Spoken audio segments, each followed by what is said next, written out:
10 astuces pour avoir une bonne santé sexuelle. Alors si c'est une thématique qui vous intéresse, si vous souhaitez avoir une bonne santé sexuelle, installez-vous, cette vidéo est faite pour vous. Ça commence tout de suite.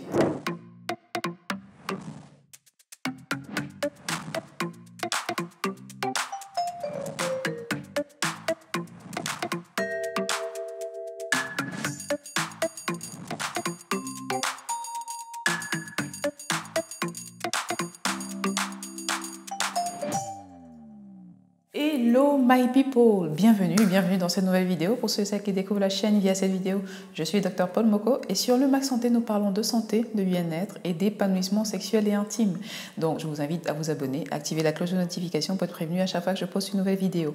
N'hésitez pas à nous rejoindre sur nos réseaux sociaux, le Max Santé sur Facebook et sur Instagram, et à télécharger votre cadeau de bienvenue, le e-book gratuit, les 10 commandements d'une sexualité épanouie. Je vous mettrai le lien en barre d'informations.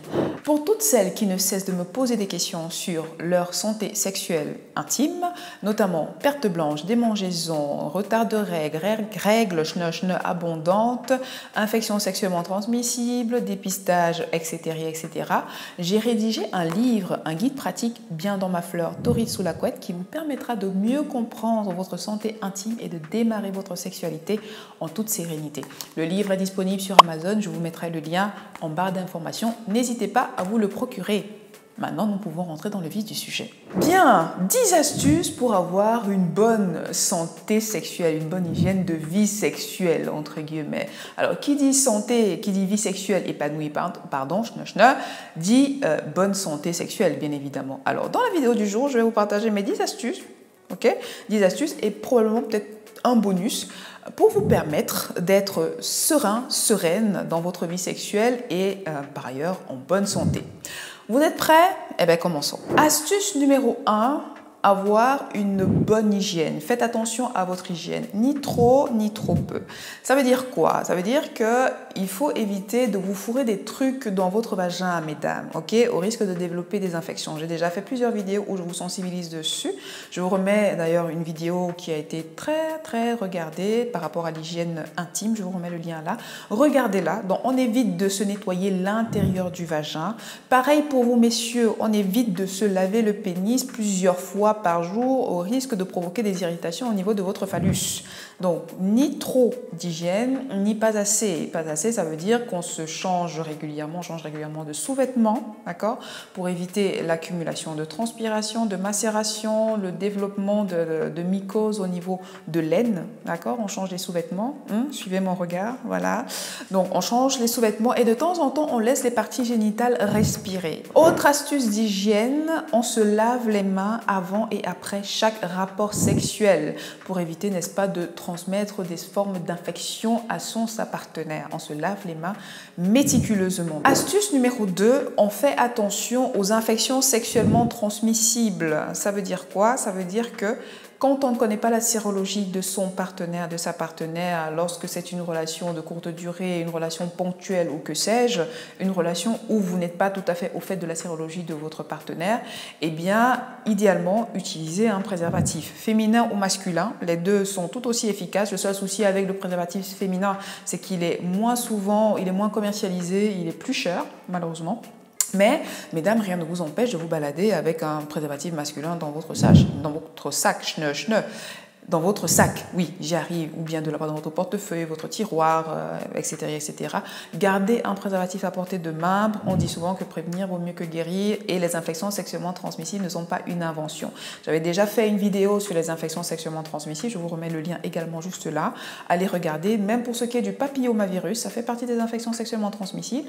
Regardez, j'ai aussi fait une vidéo sur le sujet. Informez-vous afin de savoir les risques que vous encourez par rapport à une potentielle infection sexuellement transmissible. Et entre parenthèses, on se fait dépister assez régulièrement, une fois par an ou bien une fois tous les 6 mois si possible. Astuce numéro 3, s'il n'y a pas de désir d'enfant, à ce moment-là, il vaut mieux opter pour une contraception. Le préservatif fait partie des contraceptions, oui, tout à fait, mais il y a les contraceptions féminines. J'avais fait déjà une série de vidéos sur les contraceptions féminines. Je les ai regroupées dans une playlist sur la chaîne que vous pouvez retrouver sur la chaîne. Je vous mets d'abord le lien d'une des vidéos ou de la playlist juste là. Donc, vous aurez les informations sur les différentes contraceptions, comment choisir sa contraception, etc., etc. Mais sachez, messieurs, que depuis pas très longtemps, il existe une contraception masculine. masculine. Le slip chauffant, oui, vous avez aussi votre contraception à vous. C'est un slip chauffant, c'est-à-dire il a plus ou moins entre 36 et 37 degrés. Et comment est-ce qu'il agit? Il agit en altérant le sperme et donc les spermatozoïdes pour les rendre, si vous voulez, inféconds. Donc il altère la spermatogenèse. Si vous le souhaitez, je pourrais peut-être faire une vidéo sur la contraception masculine. Dites-moi ça en commentaire et je verrai si je la prépare ou pas. Mais sachez que la contraception masculine, notamment le slip chauffant, est depuis peu effective. Vous pouvez demander à votre médecin de vous le prescrire et ça fonctionne, ma foi. Pour répondre d'emblée à votre inquiétude, il s'agit d'une contraception, pas d'une stérilisation. Donc non, vous n'allez pas devenir stérile parce que vous utilisez un slip chauffant. Le principe de la contraception, c'est qu'elle a quelque chose de réversible. Elle est réversible, contrairement à la stérilisation qui, elle, est définitive. Donc là, il s'agit bien d'une contraception et pas d'une stérilisation. Donc, vous pouvez dormir tranquille. Voilà. Astuce numéro 4. Alors, se vider la vessie dans les 30 minutes qui suivent un rapport sexuel. Surtout pour vous, mesdames. Pourquoi? Simplement pour éviter les infections urinaires. J'avais fait une vidéo également sur les infections urinaires où je vous expliquais comment se prémunir des infections urinaires, surtout chez celles qui font des infections urinaires à répétition. Je vous remets le lien de la vidéo également juste là. Ça va faire beaucoup de vidéos à regarder, mais c'est important. Voilà. Donc, on se vide la vessie dans les 30 minutes qui suivent un rapport sexuel. Messieurs, lorsque vous allez aux toilettes également, n'oubliez pas d'essuyer les dernières gouttes d'urine, surtout si vous n'êtes pas circoncis. Pourquoi? Pour des raisons d'hygiène, pour éviter la macération et pour éviter aussi le risque de développement des mycoses. Donc, on fait attention à son pipi aussi. Astuce numéro 5, muscler, tonifier, travailler son périnée. Oui. J'avais fait une vidéo également sur le sujet, je vous ai fait plein de vidéos dessus, donc vous avez matière quand même à regarder. Donc, muscler, travailler, tonifier son périnée par des exercices de Kegel qui consistent en la contraction des muscles du périnée, relâchement de ces muscles-là. Pourquoi est-ce que c'est important de travailler ces muscles-là? Parce que pour vous, messieurs, ils vont vous permettre d'avoir un meilleur contrôle sur votre érection et sur votre éjaculation aussi, très important. Pour les femmes, celles qui me demandent souvent comment faire pour améliorer la sensation, les sensations au moment de la pénétration, les exercices de Kegel sont très bien pour vous permettre de resserrer votre vagin, comme vous aimez si bien le dire, d'accord? Donc, on travaille son périnée. Et pareil pour les femmes qui souffrent de vaginisme aussi, sachez que ce sont des exercices qui font partie de la thérapie lorsqu'on souffre de vaginisme. Donc, n'hésitez pas à travailler votre périnée, muscler, donc contraction au relâchement. Et si pour vous c'est compliqué, vous pouvez très bien demander de l'aide, demander à votre médecin de vous prescrire des séances de kiné auprès d'un kinésithérapeute qui vous aidera à faire cette rééducation-là, vous entraînera à faire ce travail de musculation de votre périnée. Astuce numéro 6. Pratiquez des exercices pour assouplir votre bassin et vos hanches. Oui. Assouplir le bassin et vos hanches. J'avais également fait une vidéo sur le sujet. Et la vidéo, les exercices étaient principalement à destination des femmes pour commencer, mais les hommes aussi, vous pouvez le faire. Je vous mettrai aussi le lien juste là, ou alors en barre d'informations si ça fait beaucoup. Donc, pourquoi est-ce que ces exercices sont intéressants? Déjà, en ce qui concerne les hommes, l'assouplissement du bassin, avoir une gestuelle souple au niveau de votre bassin pendant les rapports sexuels, peut aussi vous permettre d'avoir un meilleur contrôle de votre éjaculation. J'y reviendrai peut-être plus tard dans une autre vidéo. Mais sachez que l'assouplissement du bassin et l'assouplissement des hanches vous permet également d'explorer d'autres positions durant l'acte sexuel. Si vous avez une mobilité limitée en ce qui concerne votre bassin et vos hanches, ça va être difficile d'explorer différents plaisirs. Okay? Donc, c'est intéressant de faire des exercices pour assouplir tout ça. Et ma foi, quand vous avez une bonne condition physique de manière générale et que vous travaillez un tout petit peu votre souplesse, c'est un pari gagnant pour avoir une belle vie sexuelle de manière générale. Donc, ne lésignez pas dessus, faites-vous plaisir. Voilà. Astuce numéro 7, munissez-vous d'un lubrifiant. Oui, gardez un lubrifiant à portée de main. Pourquoi? Simplement parce que lorsqu'on a un coït ou bien du sexe oral ou que sais-je, ou même lorsqu'on opte pour la pénétration anale, ce qui se passe, c'est que les muqueuses peuvent être à un moment asséchées. La salive a comme effet, je le dis, je le redis, je l'ai déjà dit plusieurs fois, la salive, ça sèche assez rapidement. Donc, ce n'est pas très confortable. Avoir des muqueuses vaginales qui sont sèches au moment d'un coït, c'est pas confortable, ça peut devenir douloureux. Avoir un phallus qui frotte, qui fait des mouvements de va-et-vient contre des muqueuses qui sont sèches, ce n'est pas confortable non plus, ça peut être douloureux. Donc, comme solution, optez pour un lubrifiant, idéalement à base d'eau, qui vous permettra d'être beaucoup plus confortable et d'améliorer les sensations durant votre rapport sexuel. Astuce numéro 8, et là il va s'agir d'observation personnelle. Pratiquez l'autopalpation et l'auto-observation. Ça veut dire quoi? Ça veut dire que pour les femmes, on va par exemple parler de l'autopalpation des seins une fois par mois, plus ou moins une semaine après les règles, histoire que les seins soient moins denses. J'avais déjà fait une vidéo sur le sujet, allez la regarder, mais c'est important d'observer vos organes génitaux dont les seins font partie et d'observer également vos organes génitaux inférieurs, notamment la vulve. Donc observez vos organes génitaux. Pareil pour vous, messieurs, observez également, palpez vos testicules. Il est recommandé de palper les testicules plus ou moins une fois par semaine. Donc observez si ce n'est pas douloureux, si ce n'est pas rouge, si ça n'a pas gonflé. Le cancer des testicules qui apparaît entre 20 et 40 ans, c'est un cancer un peu plus rare que le cancer de la prostate, mais c'est un cancer qui existe et ça ne vous coûte rien d'observer vos testicules une fois par semaine.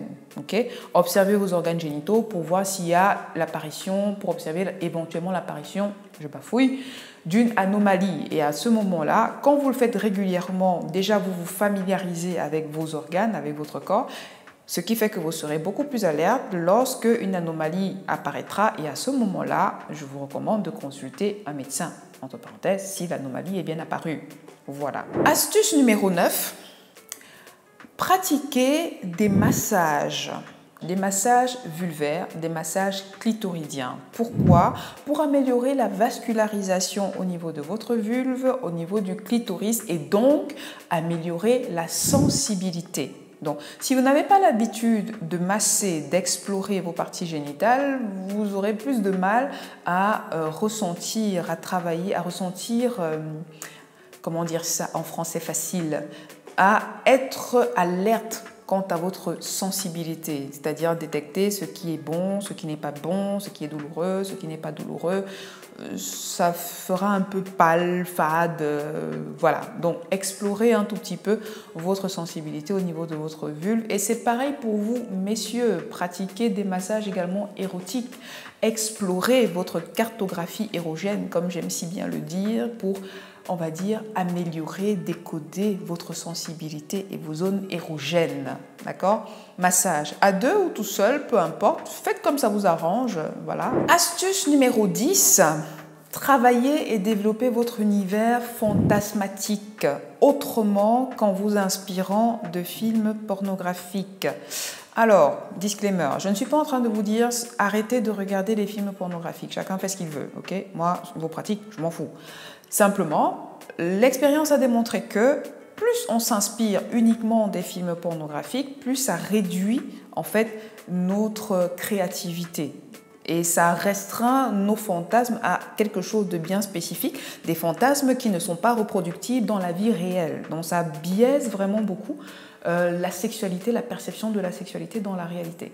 Donc, au lieu de vous focaliser, vous pouvez regarder des films pornographiques une fois à l'occasion, etc., si ça vous chante, mais si vous souhaitez vous inspirer, je vous conseille quand même de vous inspirer autrement. Par exemple, en regardant des revues, en lisant des revues, des romans, des livres plutôt érotiques que pornographiques, parce que les deux, c'est pas tout à fait pareil, n'est-ce pas? Vous aurez compris, oui, j'espère, voilà. Donc, inspirez-vous d'autres choses, tirez vos inspirations autrement. Et si vous pouvez, si vous êtes un peu plus créatif, imaginez des scénarios avec votre partenaire et essayez de les reproduire tant que faire se peut. Donc, on développe son univers fantasmatique autrement qu'en se focalisant sur les films pornographiques afin de ne pas avoir une sorte de pression de performance et fantasmer sur des choses qui seraient potentiellement reproductibles dans la réalité. Voilà mes 10 astuces pour vous permettre d'avoir une bonne santé sexuelle. Bien évidemment, je ne reviens pas sur le fait que ça s'accompagne d'une alimentation équilibrée, variée, saine, de l'exercice physique, on évite le tabac, on consomme de l'alcool avec modération, bien sûr, ça vous le savez, n'est-ce pas? Oui, si vous ne le savez pas, voilà, bon, vous le savez.